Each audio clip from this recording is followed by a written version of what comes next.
Now it straddles the river it murdered, like a beast brooding over a kill that it cannot eat, a monument to human folly. One would have thought that this would be lesson enough. Almost exactly a year after he inaugurated the dam, on October 31st, 2018, the Prime Minister travelled to Kevadia colony again, this time to inaugurate the world's tallest statue.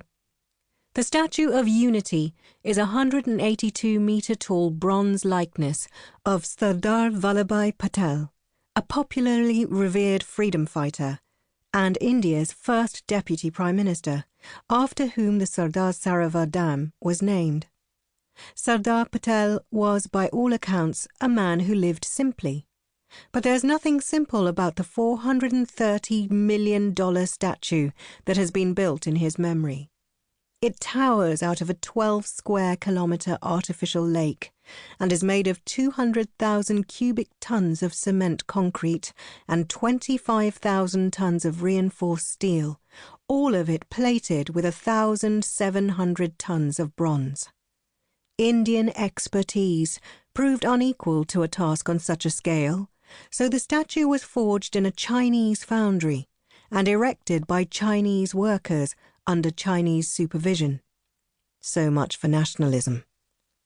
The Statue of Unity is nearly 4 times as tall as the Statue of Liberty, and more than 6 times higher than the Christ the Redeemer statue in Rio de Janeiro. On a clear day, it is visible from a distance of 7 kilometres.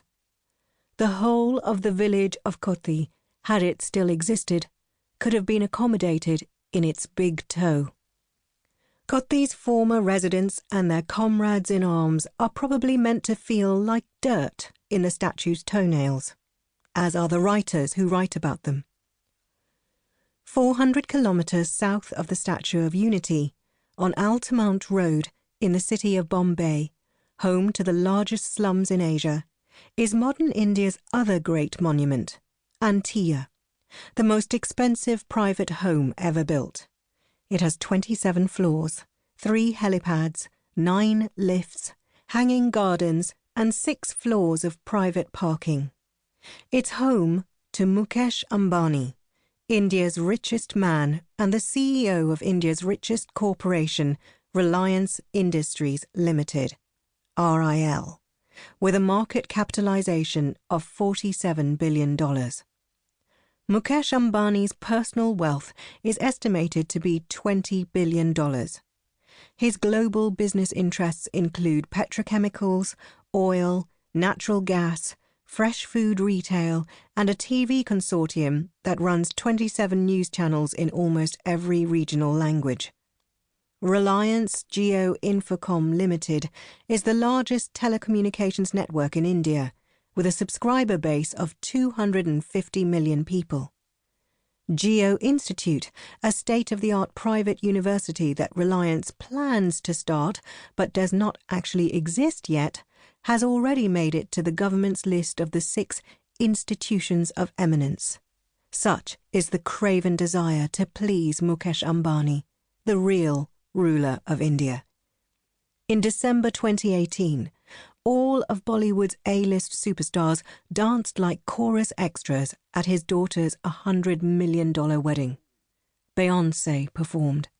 Hillary Clinton arrived to pay her respects. The country must have suffered a temporary shortage of flowers and jewellery. I find myself thinking of the essays in this book as pieces of laundry, poor people's washing, strung out across the landscape between these 2 monuments, interrupting the good news bulletins and spoiling the view.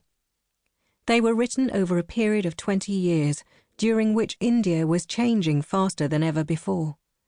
The opening of the Indian markets to international finance had created a new middle class, a market of millions, and had investors falling over themselves to find a foothold. The international media, for the most part, was at pains to portray the world's favourite new finance destination in the best possible light. But the news was certainly not all good. India's fleet of brand-new billionaires and its new consumers was being created at an immense cost to its environment and to an even larger underclass. Backstage,